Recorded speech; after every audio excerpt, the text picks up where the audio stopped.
It's time to explore the world according to Glenn. I'm Kevin Jacobsen. Glenn Close is my favorite actress, and this show is all about exploring the career of one of the finest actors of her generation. Each episode, I'll be joined by a guest as we dive into one of Glenn's movies, TV shows, or stage productions, going chronologically through her career, discussing her performance, and assessing the project itself. And today, we're talking Glenn's small performance as a 1950s housewife in the 2007 drama Evening.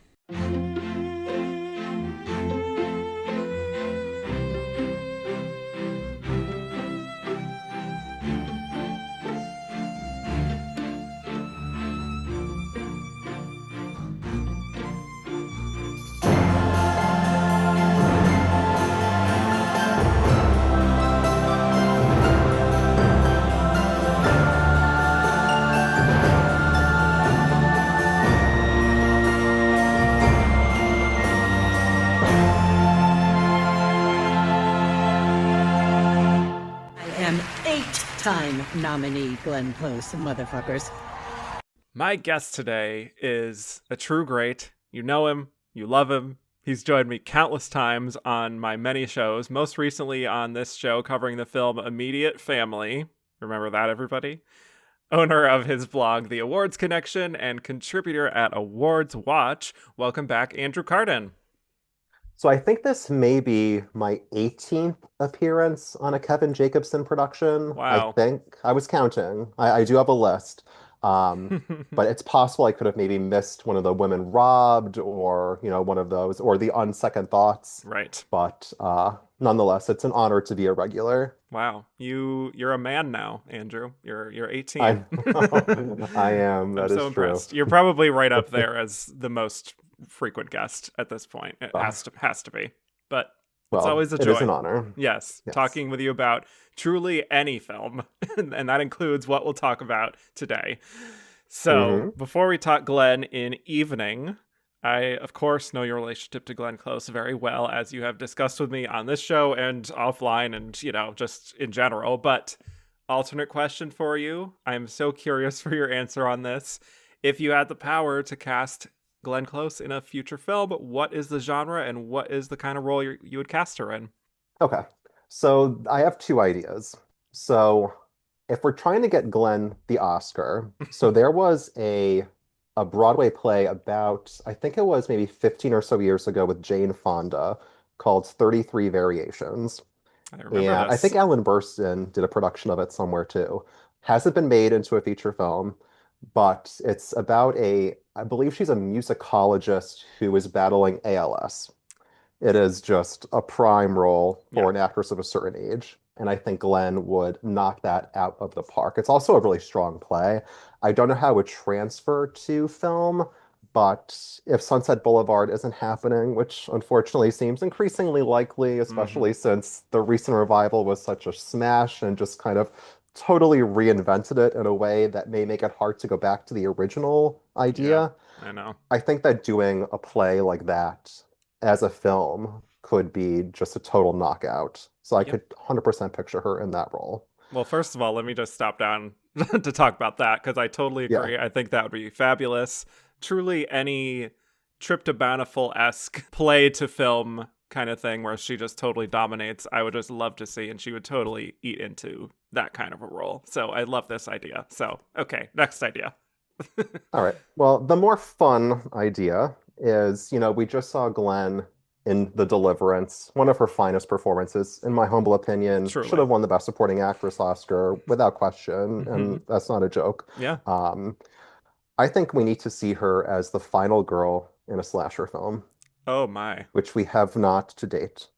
Okay. And I have an idea. I have an idea where she portrays a legendary actress who moves into a retirement home for retired actresses. And I think that the supporting cast could be the likes of, say, Pam Grier, Estelle Parsons, Holland Taylor, Sally Struthers, Marsha Mason, Marsha Mason, and yes, perhaps Mia Farrow as well. You never know. Yep. And she moves in, and suddenly a lot of people start dying. There's murders, and everybody presumes that it's Glenn, But the twist is that another resident there has been doing this to frame Glenn because she stole a role from her long ago. Oh my God. The murderer should be portrayed by Fatal Attraction co-star Ann Archer. A Whoa. kind of role reversal Ugh. this time. Reversal of Uh, fortune, truly. yes, Wow. yes. I haven't thought of the title yet, but I'm just thinking great ensemble cast, former Oscar nominees, Mm-hmm. reuniting Glenn with Anne. I think that's long overdue. Yes. So yeah, final girl in a slasher film, ideally with a cast of women of a certain age. This truly sounds like an Andrew Carden fever dream come to life. Yes, yes. I may Please. write it someday. I No, may. I was exactly going to say that. Please write that script because I need that to happen so badly. It's like some blending of the book club cinema with the slasher Yes. horror. I'm printing money right now. This is very exciting. And we'll Thank come you. up with a Thank you. title because yes, I this is one of my favorite ideas that anyone has come up with yet. Very Oh, creative. thank you. So, yeah, and who knows? Based on how things are going with the Oscars, these lesser traditional roles have started winning lately, as we saw with Amy Madigan in Weapons, of course. Hmm. So, like, it could be this that gets her the Oscar, for all we I know. know. So, wow. Okay. I just want to like keep talking about this, but we have to talk about Yes. Evening today. So yeah, hard pivot from that. Evening is an adaptation of the 1998 novel of the same name by Susan Minot. She also wrote the screenplay for this adaptation with Michael Cunningham of The Hours fame coming in for rewrites. The producer, Jeffrey Sharp, who had produced such films as Boys Don't Cry and You Can Count on Me, loved the novel and felt that it was ripe for adaptation. It went through years of development, with even Disney being involved at one point, but it was ultimately retooled and produced independently, with Focus Features ultimately getting the rights. So Jeffrey Sharp got Leos Kotai on board to direct, a Hungarian director and Oscar-nominated cinematographer, nominated for Milena in the year 2000. And he had only made one film as a director, Fateless, in 2005. But they assembled an incredible all-star cast, many of whom I think were attracted to the pedigree of the novel and of Cunningham, of course, and the chance to work with their fellow high pedigree actors, mostly actresses, actually. Another fun element of the film is that there are two sets of mothers and daughters that were cast. We have Vanessa Redgrave and Natasha Richardson, who play mother and daughter in the present day scenes, and Meryl Streep and Mamie Gummer, who play older and younger versions of the same character. And Glenn plays a smaller role, which we will get into. Not a lot of meat on the bone for her role, so I'm curious what attracted her to the part. But the general goal, though, was to attract name actors across the board among both older and younger generations. So, Evening is a drama about a woman named Anne, played by Vanessa Redgrave, who is on her deathbed in the present day, and she recalls to her daughters, played by Toni Collette and Natasha Richardson, a particularly important evening she had back in the 50s when she was just a young woman working as a cabaret singer. Her younger self is played by Claire Danes.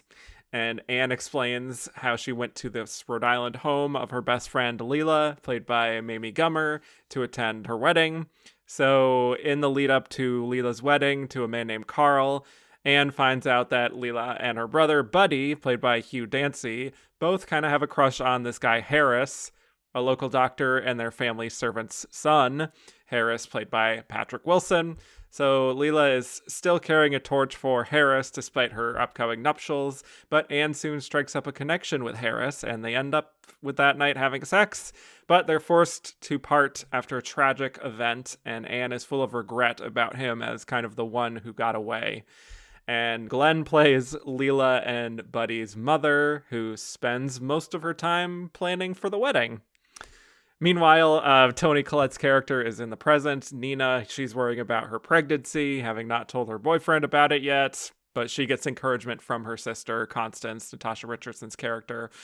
So yeah, those are all the general plot points of Evening. Andrew, I know you, like me, have not seen this before this week, despite the high caliber of actresses on display here, but what were your thoughts on Evening and on Glenn's performance here?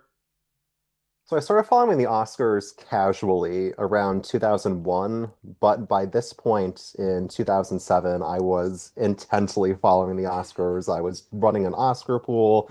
I was reading everything. I was on top of Variety, Hollywood Reporter, making predictions, just updating them every single month. And the evening when it was first announced, all the Oscar prognosticators were, of course, all over it. Yeah. It, of course, reeked of the hours, several actors present in both films. And I think everybody thought this could be a surefire thing. But even at the time, I think in early 2007, I was a little skeptical of it. One, because the trailer, I don't know if you've seen the trailer, but No. it's like hilarious. It has Dido's white flag in the Oh background. no. Yeah. Oh And boy. it's just like it's just like flashing through all the actresses, but not really going over the plot at all. And it almost felt like a kind of like parody of Miramax's Oscar bait of that Mm. era. Mm-hmm. But furthermore, the release date for it kind of dumbfounded me. It felt like the studio was kind of dumping it and had very little faith in it. And I mean, it wouldn't have a prayer in this prime summer release date. And there were several films opening that weekend, and it was inevitably going to get lost. If they had faith in it, you figure they would have waited till the fall for it. Yeah. But on top of that, they had Atonement, and it was a December release, and it was clear that Focus really thought that was going to be their horse for the season. They had Eastern Promises too, which ultimately became a pretty solid contender too. Mm-hmm. But it struck me that they had far more confidence in Atonement and Evening. I don't know, just giving it this summer release date just kind of seemed curious to me. So Mm-hmm. when it came out and the reviews were horrendous, I honestly wasn't that surprised. And I ultimately didn't even bother to see it. I didn't see it when it came on DVD or anything like that. It's funny, I didn't see this or Rendition or Lions for Lambs, all of which were 2007 releases with Meryl Streep that Mm-hmm. were supposed to be Oscar contenders and all got horrendous reviews and Yeah. were box office flops all around. It's weird. And we can maybe get into that more about Mm. how Meryl had an incredible 2006 and 2008, but '07 was just like an all-around disaster. Yeah. Um, all that's to say is, again, the two of us, we never saw Evening, despite this cast, which includes, just incredible, some of the best actresses of their generation. Mm-hmm. And, maybe it was the super low expectations, but I liked it slightly more than I expected, to be honest. I mean, it's definitely a huge disappointment, all things considered, with this cast, with this caliber. But there are some moments of true movie magic in it, I think. There's not a ton of them, but there are a few. And there are a few great performances, some touching moments here and there.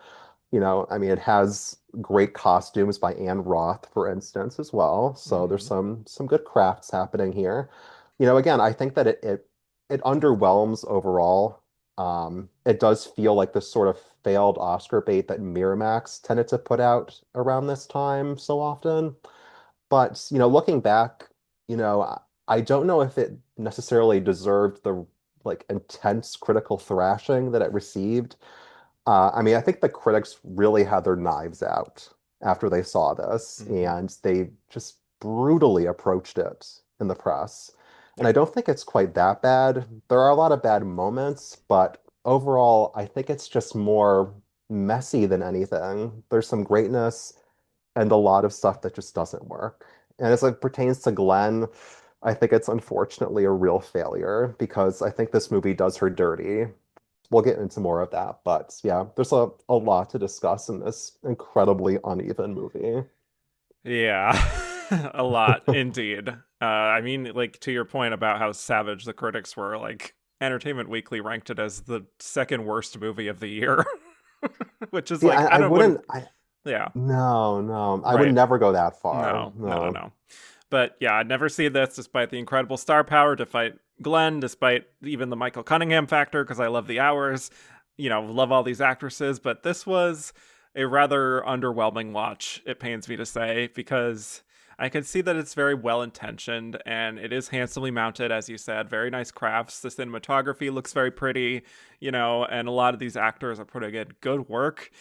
But I think the story itself just lacks so much spark, and I feel like it's one of those films that when people think of Oscar bait, sometimes, something like Evening is maybe something what they picture.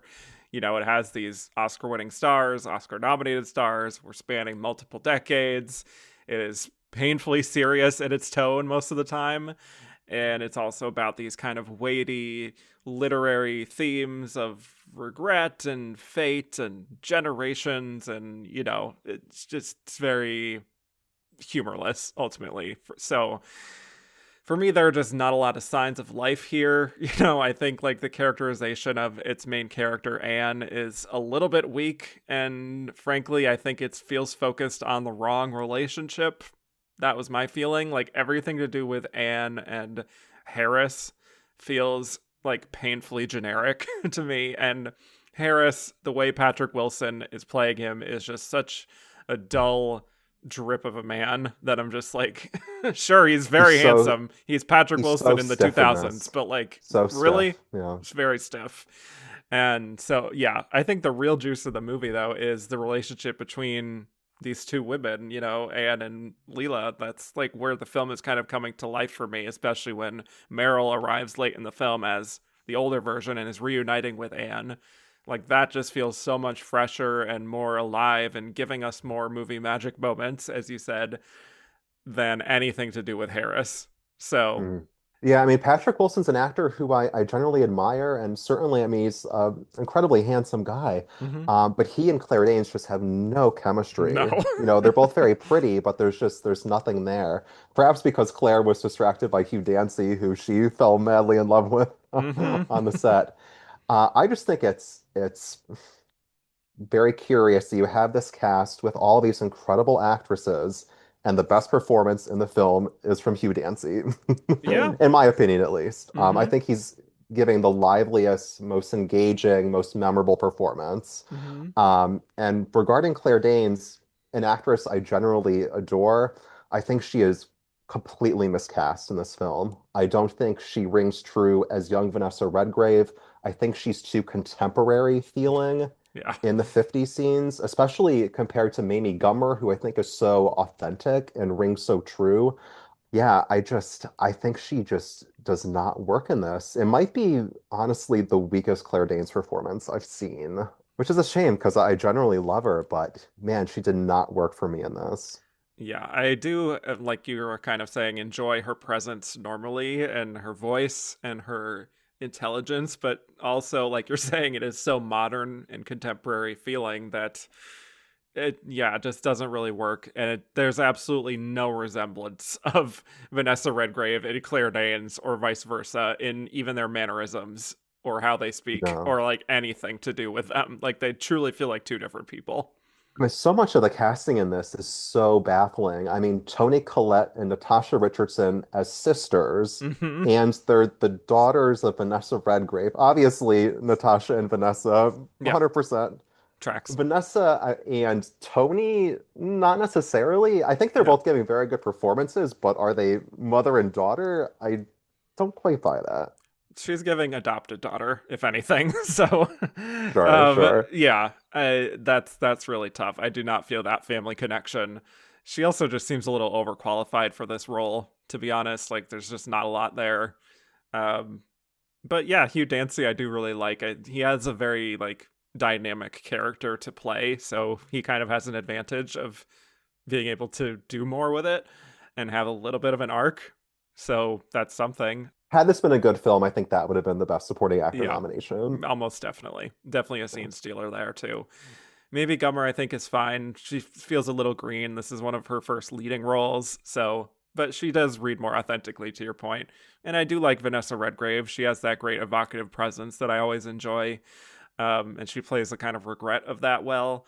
So that's when I get to Glenn. When this is where it's tough for me because speaking of overqualified, there is no reason Yeah. whatsoever to have an actress on the level of Glenn Close in such a nothing role. Yeah. She gets like 4 or 5 scenes, maybe, where she's very rarely even the focus. Like one scene at the end where she is the focus, but only has to play kind of one note of grief. I feel like I know nothing about her other than No. she's a housewife who loves her family and like enjoys planning this wedding, and that's pretty much it. Like there's just Yeah. nothing for her to do. She does get This a could few have been moments. any actress. I mean, this Yeah, could have been Marsha Mason.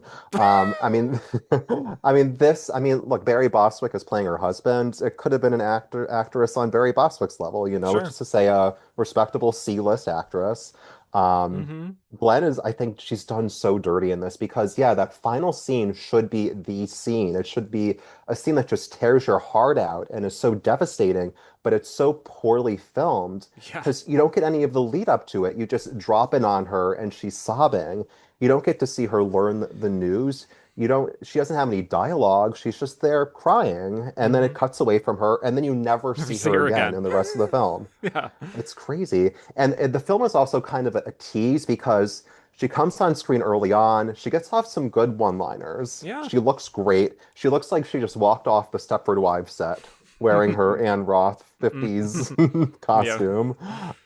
She's very lively, and this looks like a promising role. And then she mostly just disappears. At the wedding, she has no lines whatsoever. At the rehearsal dinner, she gets like a couple lines, but barely anything. It's such a waste. All that said, like, she's still good. I mean, Of Glenn could course. never be bad, Yeah. but wow, she's so underutilized. Yeah. Just like you said, the first scene, I mean, she looks fabulous. I love her glasses. I love the pulled back hair. It's a fun look from her. She reminded me a little bit of like even like Jenny from World According to Garp, that sort of vibe Hmm. a little bit, at least her look.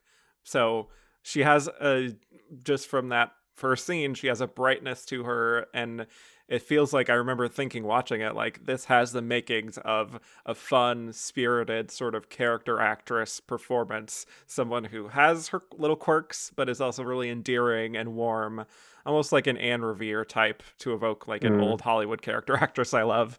But then it just doesn't go anywhere. And I'm just like, what can I even talk about with this? you know? I know. I mean, there are some good lines, and she Okay. gets them Yeah. off, and they're memorable. Like, I mean, she enters, and she's like, "Anne, darling," and she's chain smoking. She's chain smoking through most of this, which I Yes. kind of enjoy. It's That's it's a fun. nice pick. Mm-hmm. And she talks about how it seems everyone I've seated at this wedding are either mortal enemies, have had disastrous affairs, or both. There's like some right. good lines here, but there's like half a dozen of them. There's Mm-hmm. there's not enough. And there's even one scene where she and Hugh Dancy are dancing together. But it's so brief. It's just like these Yes. scenes needed to be stretched out a bit. Not that this needed to necessarily be a longer film, but No. Glenn's scenes, they needed to, they're just so short. It's, It ultimately just comes off feeling like a cameo almost. yeah. Special guest appearance. really. Yeah. Yeah. Well, to that point, like you said there, like the scene where the two of them are dancing, did want to note, fully surreal. I don't know if you picked up on this when we're watching them dance. It's Q Dancy and Claire Danes, and they're Hmm. dancing to "I've Got the World on a String," specifically by Michael Bublé. Who, if I recall correctly, was not alive in the Correct. 50s, Very I much not. believe. Yes. I think that fully broke my brain. It wasn't even like the soundtrack, it was diegetically they were listening to that version. So I was like, what is happening? They're singing along to it at one point. I just don't know what Oh, the thought process was behind that decision. But oh God, yeah. I But yeah, know. also in that scene, like you're indicating, we see Glenn kind of like laughing and shaking her head in a way where I was just like, oh God, is this gonna be what the role is? She's just like the mother figure who's she's planning the wedding and she's laughing at the silliness of the younger generation and in lieu of Mm. getting an actual storyline. And then yeah. Oh, she has one line. She's like, "If fist fights break out, it won't be my fault." I mean, it's just like little Yeah, like one-liners like that right. are they're endearing because it's Glenn and we love her, Hmm. but she deserves so much more than this. I Yeah. mean, It's just barely even like a sitcom level writing that she gets at times. yeah.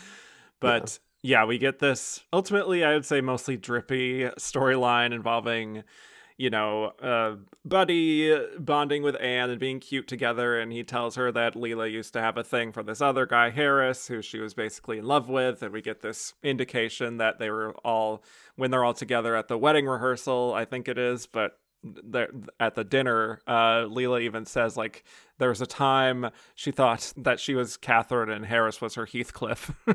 And they danced together. Cute little reference to Wuthering Heights. But all of that really made me think of how, like, this particular storyline feels so ripped from, like, trying to do those classic, storylines of the love triangles and unrequited love of, like, The Great Gatsby and Wuthering Heights. And, like, they're trying to pull from those kinds of things, but it just never comes to life, you know? No. And I think that's in large part because, Claire and Patrick, two actors we love, are giving nothing in Yeah. this movie. Yeah. Especially Patrick Wilson, who just seems completely at sea throughout this whole thing. Again, he's so wooden in this. Yeah. And it's a very early Patrick Wilson performance. So, he would obviously go on to, build his craft and emerge, a wonderful actor. Yeah. But in this, he certainly looks handsome and dashing Looks the and part.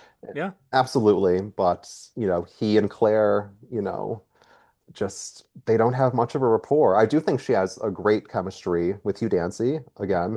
Um, Which tracks. but Yeah. yeah, it's hard to really get super invested when there's seemingly so little there. Yeah. I do really like the scene after that for Glenn, though. It's just like she barely gets anything to do, but she does make the most of it when they're having this little toast at the party. Mhm. And I think it's Leela's future father-in-law gives a speech. And then Leela's father is about to give a speech. And then Buddy stumbles in, just drunk off his ass, and Mhm. rambles through a speech about love and how she should have a statue devoted to her and all these things. And Glenn, who is Buddy's mother, just kind of, I was watching her in that scene, even though she doesn't say anything, she kind of just like looks down at the table and is kind of like waiting it out in a way. Like she kind of smiles a little bit and she's trying to keep up appearances, but she knows this is a very awkward situation. But I feel like she's really suggesting, like, she's been there before with him. She Mhm. knows how he gets, and it's no use for, like, fighting it anymore. Like, he just has to wear himself out, like get it out of Yeah. his system. So I think I got a lot of that just from her expressions. So that speaks to how she clearly is, like, thinking about the family dynamics here and how they got to this point. I just wish the film actually invested back into her in that way. I know. And she spends that sequence. I mean, she looks terrific. Again, Yes. she looks great in the Unreal costume. She's Mm-hmm. smoking, but the film just doesn't seem interested in that character in the slightest. So, I mean, you're so right. Like, what did Glenn see in this role other than, I get to spend some time with Vanessa Redgrave and Meryl Streep and all these Except great not really, actresses? because she has no screen I time with them. know, I know. That's true. It's true. Yeah, But I like to think maybe at like the craft services table, like sure. Meryl and Vanessa came in, they just, spent the day together and Yeah, caught up. sure. Um, and again, I think that, I mean, again, like the novel, I haven't read it, but I could see how could have been, something very promising, Of and it could course. have been the next hours. And again, this is also in an era where Glenn just isn't getting like the greatest of roles. So she's got to be thinking, okay, I'm going to do a movie that Meryl Streep and Vanessa Redgrave and Claire Danes and half the cast of The Hours are in. So why not, even though it's tiny? Yeah. Um, It seems like a low yeah, lift, something you can do in between other things, So, exactly. but yeah, from there, like, again, just to sort of double down on what we've been saying about this Anne and Harris stuff, the scene where they're going off into the woods at night and they talk about their past and how, like, Buddy, when they were in college, used to name various objects in nature after her or whatever, so that when he's gone, she'll always remember him. That's what leads to her and Harris bonding further. They, on paper, are supposed to have sparks. Like, he is very dreamy, she's very beautiful. Like, I guess that's just what it is. And they respond to each other's energy in a way, and they kiss. And he gives a cheesy little speech about how like this will be like the time you always remember of like I don't know, the time this older man who had no business kissing you actually did kiss you. It's very stupid. Yeah. But the way he says it, the way he's looking at her, it's like, yeah, I could sort of see why like someone who looks like Patrick Wilson saying that to you would have an effect on you that you would never forget for 40 years or whatever. But like, even despite all that, like, I just wish it went further and actually had more of a sexual charge or like a danger to it in a way. It just feels very, very chaste and too respectful, you know? Yeah, and there's a scene later on where they consummate their love and, Yeah. they're, taking off their clothes and it's supposed to be this really hot and steamy moment. And it really No. isn't, not to me. And then, I mean, we'll eventually get there, but this movie ends with the two of them in a scene that I'm sure the director thought was going to ring of like Streisand and Redford and The Way We Were and just like tears streaming down everybody's cheeks. Yeah. And it's not there because the actors just have no chemistry. Yeah. It's a shame because again, I love these actors, but the writing is just so thin, and this director, he was a wonderful cinematographer, but not all Yeah. cinematographers necessarily translate to the best of filmmakers. Yeah. Well, like I said, very pretty images. I noticed in your Letterboxd review you compared it to Thomas Kincaid, which is not wrong. Yes, yes, that was not a good thing Yeah. necessarily. I mean, it's funny because I think that the flashbacks they do kind of ring of Thomas Kincaid. There's like a real like artificiality and like a saccharine feeling to it all. And then Yeah. the present day scenes are like straight out of like a Pottery Barn catalog, pretty much. So. Yeah, Yeah. the film movie just looks so phony to me from Hmm. start to finish, whether it's present day or the past. I think there are some good crafts, like again, Anne Roth, who I've mentioned like half a dozen times already, but her costumes in this are like A plus. Her work is always awesome, Yeah. but the look of the film is just it's odd and it's fake looking. And again, I feel like the director probably thought it was gorgeous, but to me it just isn't because it just doesn't ring true. Yeah. I thought it was pretty at times. Like even though it was a very artificial, like the opening sequence where it's like Oh yeah. older Anne and younger Anne kind of like communicating with each other in this kind of like non-linear way. I thought that was a very nice evocative opening. But Yeah. yeah, we get Claire Danes at one point singing Time After Time, which is something you don't often see Claire Danes singing. What did we think of that? Well, she has a line in this, right? She's either walking with Dancy or Wilson, and she says, I didn't sound so great. And I thought to myself, yeah, you're not wrong. You didn't sound so great. Oh no. Yeah, her lip syncing in this is, I think it's lip syncing at least, is not great. I think she recorded it, but it was lip Yeah, synced. But like correct. she's not really necessarily matching it with her mouth. And Mm-hmm. she sings this song several times in this film, Yes. quite poorly, in my opinion. And then when when Patrick Wilson steps in and starts to duet with her on Mm. stage, like that was just like funny to me. Yeah. Yeah, That was quite a moment. Yeah, it seeing them. was. I feel like if I was watching that like at the wedding and I was just watching from the audience, I'd be like kind of nervously laughing like what's happening right now? Yeah, Like and Hugh what's Dancy looks like he's cringing, but yeah. I'm feeling the same way. Mhm. I almost wonder if we could have recast and just had Hugh Dancy and Patrick Wilson just flip roles, Mm, just to see what would yeah, happen.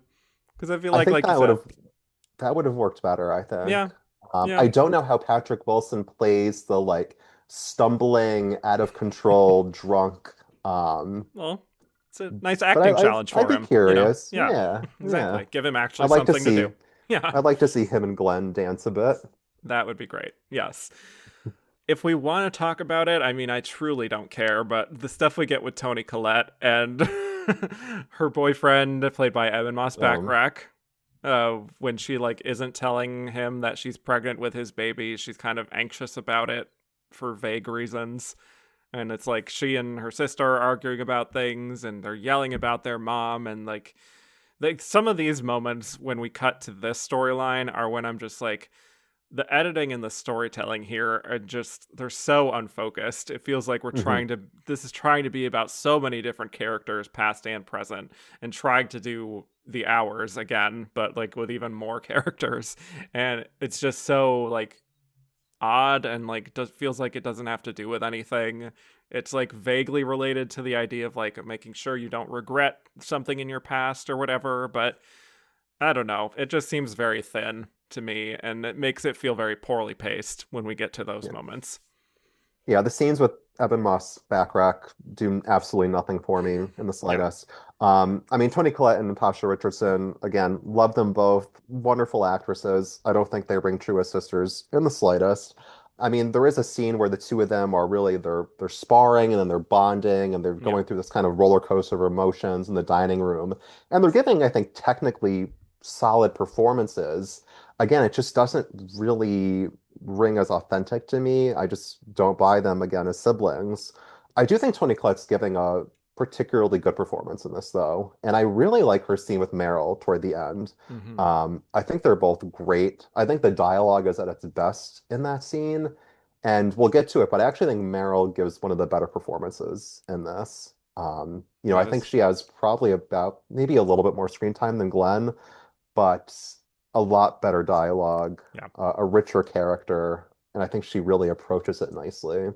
Yeah. I also want to commend Vanessa Redgrave on doing a lot of great bed acting in this. Hmm. It kind of reminded me of some of the stuff that Ethel Barrymore would do in the 40s, where she was confined to a bed but still giving this tour de force performance, Yeah. just lying down. So Some kudos of our to her. best actors can do all of that even from a bed, you know. Yes. And I So, presume we'll eventually get to the lead ARP nomination oh for yes. Vanessa Redgrave. Okay. Yes. Yes.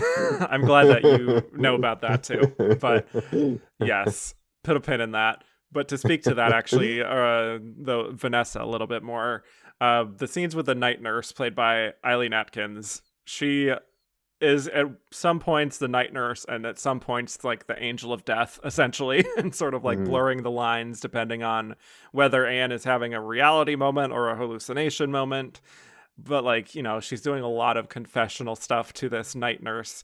But even in these moments, like some of the dialogue just feels so trite and basic. Like there's actually one exchange that is so banal that I had to write it down and say it here, where Anne says she's talking about her past relationships, including with Toni Collette's father, and she says that the father had really nice hair. And the night nurse says in response to that, nice hair is nice. Like, okay, sure. Nice hair is nice. Great reply, Eileen Atkins. Oh God. There But, was one line that Vanessa had to Eileen that I did like. It was something mm-hmm. about, it was like, do you love your husband in that crazy way? And I Mm, thought the way she delivered it was very moving. yeah. It was probably the only moment between the two of them that I enjoyed, though. Because Eileen Mm-hmm. Atkins, again, a legendary actress, is given nothing to Nothing. do in this film. She does wear a lovely dress at one point for some reason. Sure. Part of Oh the yeah, she does. That's hallucination. right. Yeah. Yeah. Yeah. But also, that's even when I think Anne is suggesting that, like, in her mind, she's been married to Harris for 40 years, but, like, we haven't really seen each other. So it's like, Mhm. wow, this woman is really, really hung up on this. This is where it starts to feel a little bit like Titanic, with like Yeah. older older Rose being so hung up on that one experience she had decades earlier, even though she's lived this whole life and she's had children with other men. It's like it always goes back to Jack for Rose, and I guess Hmm. this bland husk of a man Harris for Anne. Yeah. Interesting that Vanessa Redgrave does two of these roles this year. Very, very similar roles. Yes. The other in Atonement, and in Atonement, I think it's she's much more effectively utilized. Yeah, But I do like her here. I do Given the too. material, the fact that she's for the most part like 90% just lying in bed, looking in pain. I mean, I think she makes the very most of it. And again, she just has, such a commanding screen presence, and I could watch she and Meryl just lying in bed together, staring at each other and talking for an entire movie. I think that's probably my favorite scene in the film. I agree. yeah, I know we're skipping around a little bit, but to continue talking more about that, To be fair, this film skips around the that's entire true. time, but That's for very no true. rhyme or reason. Yes, exactly. But before we get to Meryl, I love just watching Glenn, Glenn, of course, Natasha Richardson talking to Vanessa Redgrave, her real life mother, Yes. on her deathbed in that way, and how she wishes, like, she said she wishes her old self would return of her mother, like that it would mean Yes. so much to her because she feels like she understands her more now, and we get this small little warm exchange between them. I find that very moving to watch that scene with how obviously Natasha would tragically die shortly after this. But like it must have felt like such a gift for Vanessa and their whole family to have gotten this moment kind of captured on film forever. Just beautiful little exchange of love between Vanessa and her daughter, you know?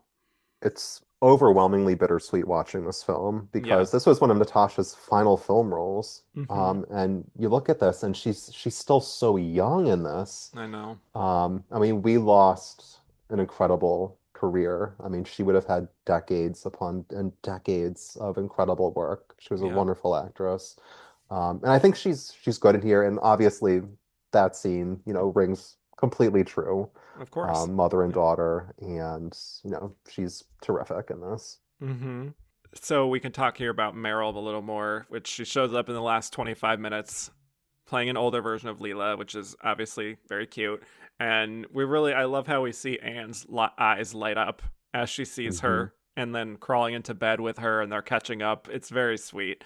And I also love the way Meryl kind of undercuts the sort of sentimentality of the scene at times when Anne is like asking if she's still acquainted with Harris, and Meryl just kind of deadpans, like in a Christmas card sort of way. Yeah, I love that. Yeah. But I mean, this is where I'm like, this is the key to the whole movie. It shouldn't have been this drippy romance that no one cares about. It's this close relationship between these two friends who sadly lost touch and how that affected their life, you know? And granted, this is where it gets even more meta, I would say, because Meryl's first ever movie was Julia in Hmm. 1977, which Vanessa Redgrave was also in. And I'm just like, there's something more here. Like I just wish the film was more about their friendship, possibly even more than friendship if you really want to go there with it. But like watching the two of them, there is that like ironically the Julia feeling of like, Lillian Hellman and Julia in that movie comparing to this. There's some overlap there that I just found much more profound than anything that had come before. I know. I like to think of, what would this have been if you cut out the flashback stuff completely and just kept Yeah, it present day and stretched it out. And you made Vanessa the true lead, gave Meryl much more screen time, Tony more screen time, Natasha more screen time. I feel like that would have been a much more satisfying film. I think Because the that's Vanessa Meryl stuff is incredibly moving. mm-hmm. There's one part where one of them is, I think it's Meryl to Vanessa, where she's talking about how, she was so brave and strong and full of hope. And that rings so true. And initially I was thinking, is Meryl a little too young for this? Because she's about 15 years younger than Vanessa, I Mm. think. But that quickly went away because Yep. it's completely rings true. Yeah, incredibly moving. And again, I love that final scene where Meryl comes downstairs and she's Mm. talking to Tony Collette. And I love their interaction. And I think the best dialogue is also in that part. It's interesting. I think the film actually ends on a pretty good note, all things considered, Yeah. besides the final Claire Danes, Patrick Wilson scene, which again, I think they think is like going to be the next Redford and Streisand in front of the Plaza Hotel, but Yeah. this isn't. I will talk about that from my perspective as well. That scene where we get the flashback of having, of course, they lost touch after that wedding night. They're reuniting in New York City. They both have kids now. They've lived these separate lives, but like there's still something between them, quote unquote. And again, like I have to say, I'm sorry to anyone who found this to be moving, but like when he says the following line, I have to tell you something. I still know which stars are ours. I groaned watching this out loud, especially his kind of blank line reading of that, as he does with most Hmm. of them. It is so Nicholas Sparks derogatory. Like, Mm, it's just, oh my God, you were so right that they definitely thought we are making this the way we were through the I lens know. of Nicholas Sparks. Yeah, I think I went, ha, when he did that, or just giggled a little bit. Yeah, Uh, it's, I wonder if the cast, if I wonder if everybody was just so focused on capturing the look of the flashback scenes and just the cinematography and the art direction and everything, and they weren't as focused on the writing and the acting, whereas in the present day scenes, there was more on that end. yeah. Just because it feels like, yeah, there's just a showiness to the look of everything at the beginning, even though, again, I feel like it looks so phony, but I feel like, yeah, all of the attention was to the look of the flashback scenes. Yeah, it's just a lot of style in those flashbacks, but there's more substance in the present ultimately. Exactly. And that's why I agree it should have just been in the present, Yeah. and make it a little more, maybe it would be a little more stagey in, but you could still play around with those things, like, the father would do something like that, for example, quite well. And But so, it means you never would have watched this movie because it wouldn't have had Glenn. well, fair. But Though or we could have had it could have been a Glenn. better movie and maybe an actual awards contender. Yes. Or I was going to say you could have Glenn in one of those roles, to be honest. Oh, that's true. Yeah. So, but yeah, and that's when we cut back to the present, and Anne is still just, again, so hung up on it and is being like, don't you suppose one of us should have married Harris? And I think Meryl delivers that reply perfectly when she says, I think we did what we needed to do. Yeah. With that Yeah. look on her face, it's like, it is what it is. This is how things just turned out. We all kind of moved on. And, like, Meryl even is telling Toni Collette, like you said later on, like, she had a whole life after Harris, and she didn't make a mistake by not getting together with him, and is saying, we are mysterious creatures, aren't we? And in the end, so much of it turns out not to matter. Hmm. Which is an interesting perspective that sort of twists the theme here. The idea that, like, we can't get hung up on the past. We made our choices, and there's really not a whole lot of use of worrying about all that, like what that alternative life path might have looked like. Hmm. Even though at the same time, it's sort of rendering the film kind of like, okay, then why did we watch this if it didn't I matter? know, I know, I So, know. like, I still love okay, that scene though. yeah, Yeah. And again, it's tricky dialogue because in other hands, like it wouldn't work, but Meryl's yeah, such a master of and course. delivers it expertly.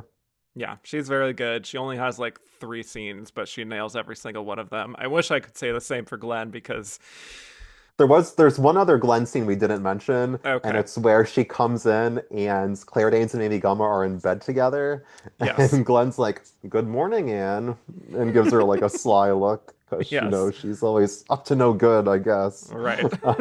Bad influence on her daughter. Just a I little bit liked of like a that. little bit of an eyebrow raise, yes.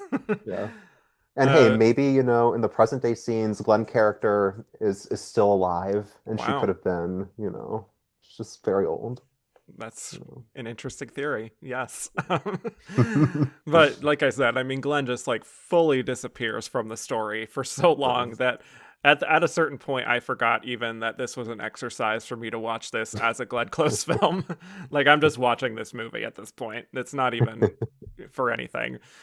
But yeah, by the end, of course, we get this tragic event of Buddy has gone down this self destructive path of getting drunker and drunker, and he's made these confessions, and he's clearly dealing with sexuality issues that are kind of vaguely explored, but not really. So that's odd, but I guess, Hugh Dancy plays it with a lot of integrity, just the kind of internal strife going on within Buddy and how he like wants to be with Anne in a way, but also like he doesn't, you know, Anne is kind of giving back to him like, is that what you really want? That sort of thing. So, this would have been an interesting story to itself, I would say. It's more Oh interesting than the yeah. Anne and Harris stuff. So that's why I'm like, okay, there's actually something more here. I do love the scene where the two of them are sitting in the dark together, Yeah. and he says, I'm not that way, Mm-hmm. in reference to his potential attraction to Patrick Wilson. And then Yeah. he talks about, well, we've both always kind of had a crush on Harris. He's such a confused character. Mm-hmm. Um, and I think that Claire Danes' character just has minimal patience, and he's somebody who just needs a lot of attention and Yeah, validation, and I don't think she's quite able to give him what he needs. right. It's a tragic character, and I think he's terrific. Again, it's a real scene-stealing performance. I just wish that the flashback scenes otherwise were so effective because they're just not.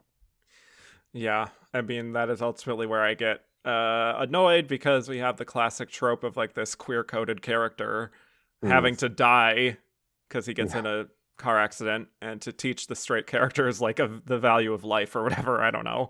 But Hmm. yeah, so that's where it leads to Glenn finally getting one thing to do, which is grieve the loss of Buddy. It's just kind of this huge exhalation of all the pain that's inside of her, which is quite startling, just the way we kind of just like go right into that.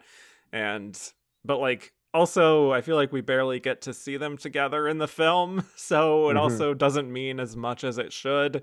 And also, No. sadly, it kind of reads as something very similar that she would do in a much better movie, which is Dangerous Liaisons, towards the end of that movie, where she's really grieving after the duel with John Malkovich and Keanu Reeves. You know, that whole Hmm. scene where she's having a meltdown in her room.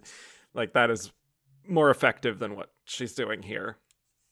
Yeah. Again, that scene could have been something so special, Yeah. but it is, yeah, this movie does Glenn dirty, sadly. Was there like something on the cutting room floor here that I know. I that's know. what I It was feels thinking. like maybe. Yeah. It really may have been. We also haven't mentioned the terrible scene where after Buddy survives jumping from the cliff and Claire Danes confronts him and she's Yeah. like, "What's your problem? Be a man." And she's just like screaming at him. And I'm just like, Claire, you're giving way too much here. It's a lot. But Yeah. again, the direction, like the director just isn't reining the actors in when they need to be reined in. And I think Claire is just making all the wrong choices in this. Yeah. This is not the energy of someone who would become Vanessa Redgrave. No, no, It's no, yeah. Yeah, it's a very cliche scene of being like, you're not interested in me, you're just like the idea of me or whatever. It's no. I okay. know. Ugh, yikes. Anything else noteworthy for you that you wanted to mention that we haven't talked about? No, I don't think so. I think Mamie Gummer is solid in this. You mentioned she's a little green, which I think is Yeah. true. Yeah. But again, I think that she really rings as somebody who lived in the 50s, and Yeah. yeah, it's just I think she's very convincing. Mhm. So I like her in this, but yeah, still a little underutilized. Yeah, I would say so. By the end, we just get to a point of Nina, Tony Collette's character, finally telling her boyfriend that she's pregnant.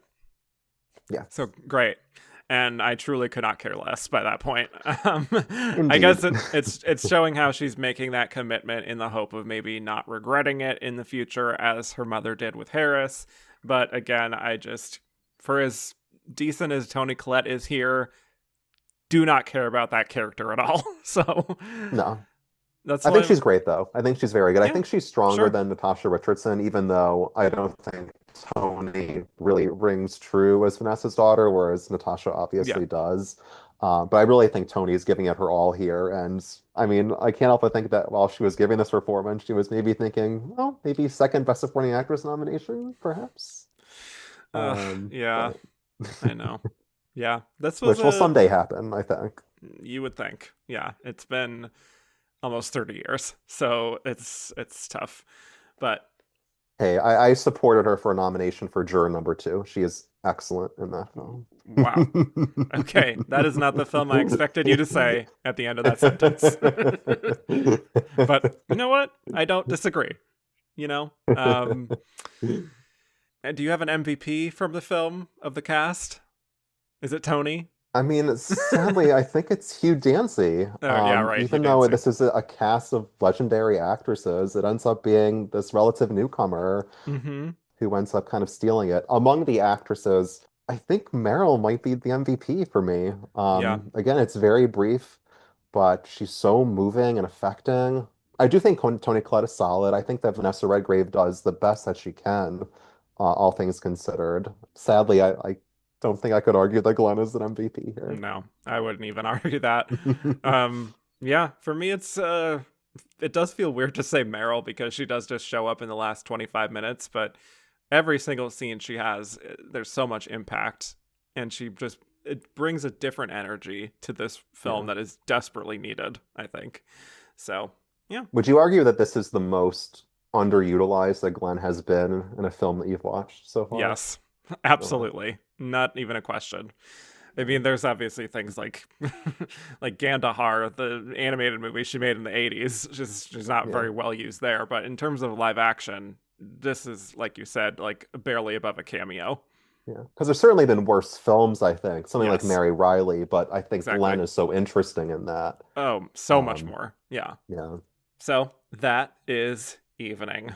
Let's move on to the release of the film. So it was released in a few regional festivals before being released in theaters on June 29th, 2007, in a little under 1,000 theaters. It debuted at $3 million at number 10 that weekend.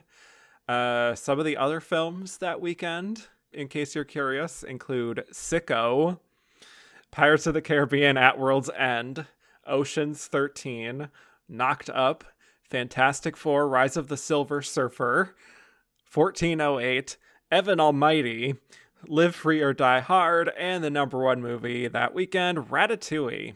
See, for me, this also just calls into question Focus Features' confidence in this because I feel like this would have platformed had they actually had confidence in this, but instead they go wide right away. And they Yeah. open against Ratatouille and the latest Die Hard movie.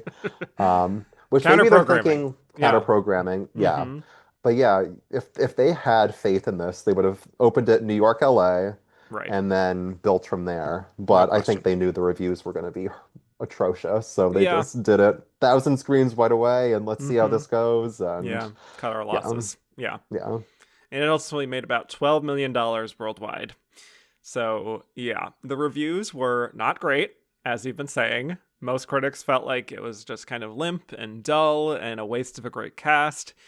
It did not do well with awards either, of course, although Vanessa Redgrave did get a Best Actress nomination at our beloved AARP Movies for Grown-Ups Awards. Very yeah. exciting for Vanessa. For her lead performance, of course. Sure. I guess if anyone is like she's the main character, so sure.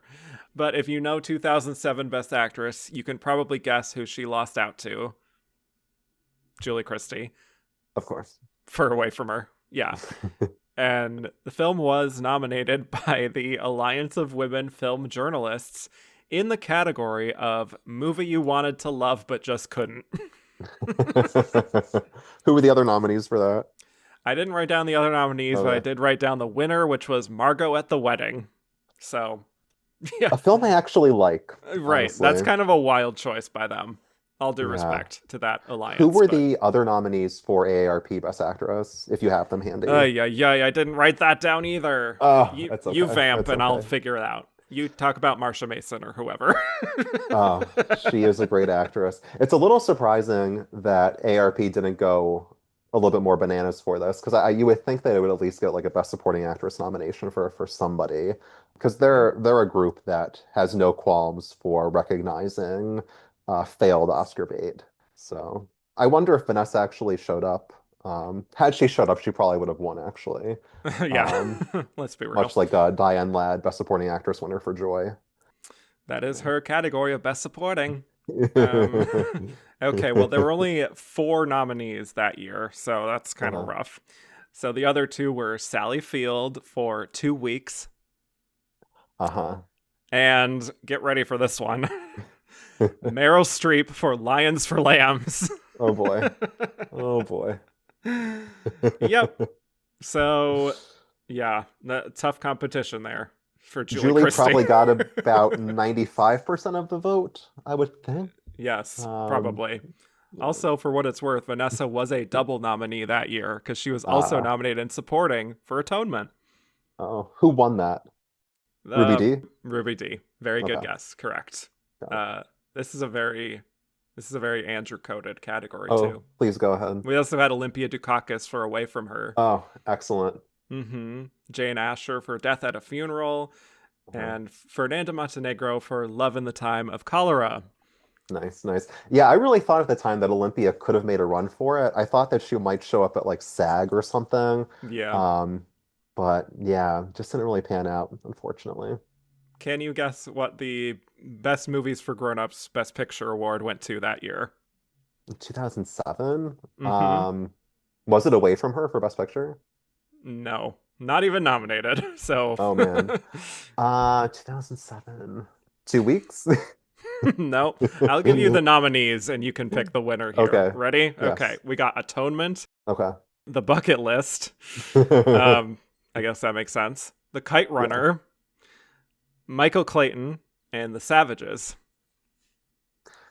Didn't the Savages win?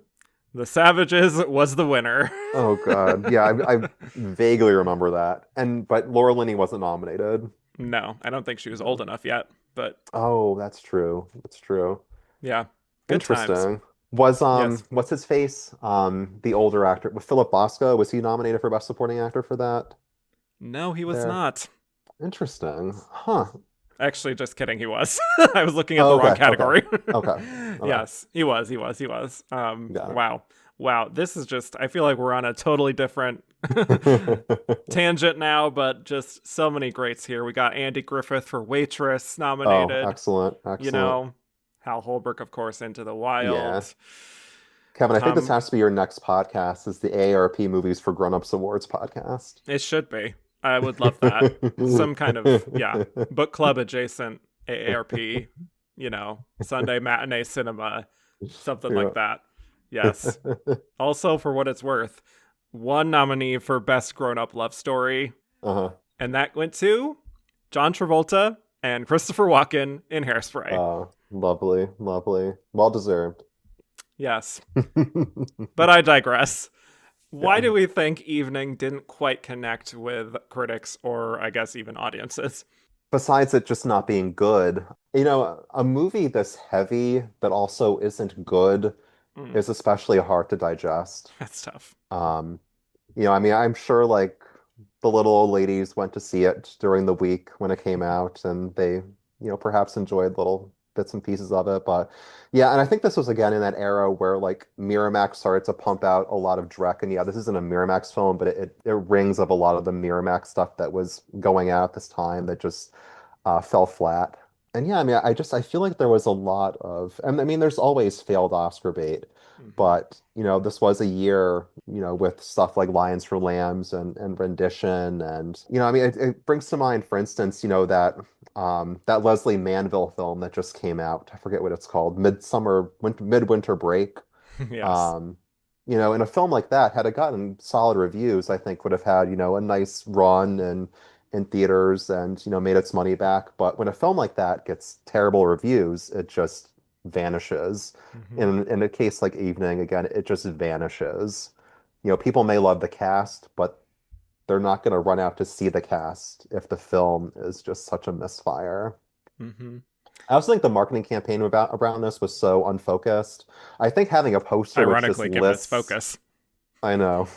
I think having a poster that just lists like 10 names is just, it's not very effective. Yeah. This is another thing that is making me think of something else, which is that it's so sad for these drama films that, like, they're not comedies, they're not horror movies where, like, people just kind of embrace the genre themselves. And even Mm, if they're got horrible reviews, people will still go to see them, and yeah. enjoy them, sometimes ironically, sometimes whatever.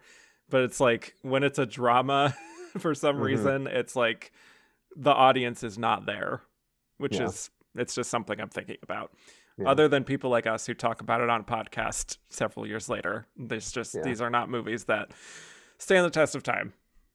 It's also seemingly not streaming anywhere. You could rent it. Yeah. But I've never seen Evening on like HBO Max or Netflix or anything like that. So Nope. I think it's a film that Beat Focus kind of likes to remain invisible. Exactly. Yes. But sure, you could say there was a solid audience that there could have been here, the AARP crowd that maybe helped Mhm. it limp to $12 million. But Yeah. yeah, the reviews were so bad that I also think there was probably bad word of mouth, I would argue, and there was no Oscar buzz to kind of propel people to go see it. And so it just was too underwhelming to really make a dent despite this incredible star power. You can only do so much with 10 Yeah. names on a poster. Yeah. So On that note, let's get to our last segment, where we're going to rate Glenn's performance on a very specific scale. So thinking about her performance and where this sits in her career, would you say her performance as Mrs. Wintonborn? Is that her name? I Wow. think so. No first Winton. name. Yes, Mrs. She's ready for a close-up. Is it low energy? Is it close but no cigar? Or we have, of course, our new secret categories, which are serving in silence, giving great supporting performance, or gleniscent, meaning she's good, the project isn't. I think she's gleniscent Okay. because she's good, but there's just, I mean, again, she's getting the short stick in this. Mm-hmm. I don't know.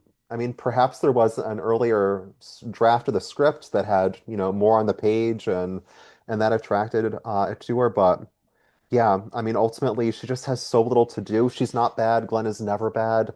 And I wouldn't say this is low Glenergy because I think she is making some fun choices with the line deliveries, and she's giving something in that final scene, which again, I think is just so poorly directed.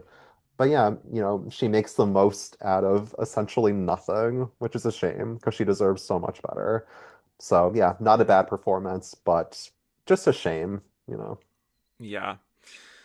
Well, this is a low energy for me, I have to Yeah. say. I'm sorry to say. And it's not exactly her fault. It is just the material that is bringing it down to this level.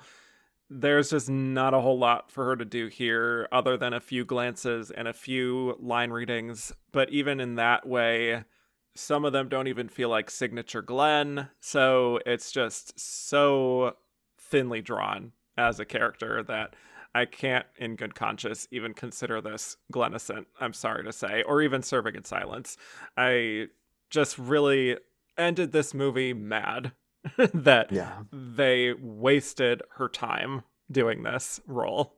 So I hope she had fun in the Anne Roth costumes and hanging out with the younger kids in the cast, but like I got nothing out of this performance, and it pains me to say Yeah. that. But we got a That's lot of fair. highs coming up, so Oh yeah. yeah. But I appreciate you giving her a Gleniscent. So No, it's my honor. Again, I think with immediate family, I gave her low Glenergy because there were some choices in that I thought yeah, were not the greatest. But yeah, but I'm glad I watched this. yeah. Check it off your list of Meryl movies and Vanessa movies and Glenn movies, and Yeah, I don't a know. lot of great actressing. Yes, exactly. Even though maybe Hugh Dancy is best in show, but that's I fine. know, I know. Oh, But guess what? We're heading next up into the Damages era. oh So man. we won't be in the doldrums for very much longer.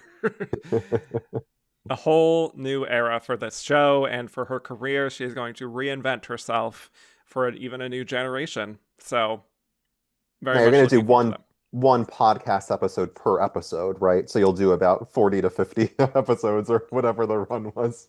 that is not the plan. Okay, okay. but to give people a tease for next week, I will be covering the pilot episode as its own thing because I feel like there's so much to get into with that. And then we will be covering each season as one episode. So that is how it's going to work. We'll see who the guests are for that, but I'm very excited to transition to an exciting new era for Glenn. I will say my favorite Damages season is season 3, which has Okay, Lily Tomlin and Martin Short in it. of course. Yes. Mhm. Well, I will keep you in mind if you're willing to do a rewatch. So even though you're just on here, I could have you I on very know. very soon I after. can't be on that soon. That's true. Leave the people wanting more. Yes, But yes. Andrew, thank you so much for joining me. As I said at the beginning, I will talk to you about any movie, regardless of quality, and we have Oh, such a great time. So thank you so I much. know. Thank you, Kevin. Always an honor. Well, where can people find more of you on the internet? I am at Awards Connect on Blue Sky and Twitter. My blog is The Awards Connection. I'm a contributing writer over at Awards Watch. I'm also on Letterboxd, so if you want to search me up and follow me, I do wonderful reviews that are generally just 1 to 2 sentences long. Listen, they are very good. Oh, thank you. So, Thank yeah. you. I do try. Yes. You will not regret, like Anne here, following Andrew. So, Yes. Thank you all so much for listening. You can find me at Kevin_Jacobsen on Twitter and Instagram.